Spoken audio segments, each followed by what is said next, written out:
Iseng-iseng main ke pasar burung nih teman-teman.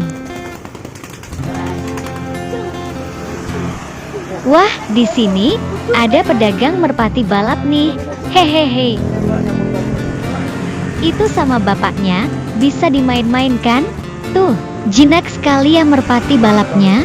Senang sekali kalau lihat burung yang jinak seperti ini. Aku jadi pengen punya nih teman-teman. Mehehe.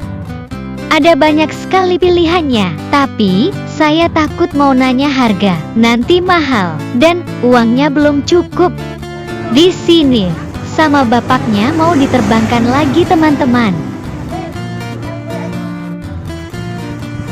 Dan wuss, kenceng, bagus banget. Hehehe. Kira-kira mahal gak ya teman-teman?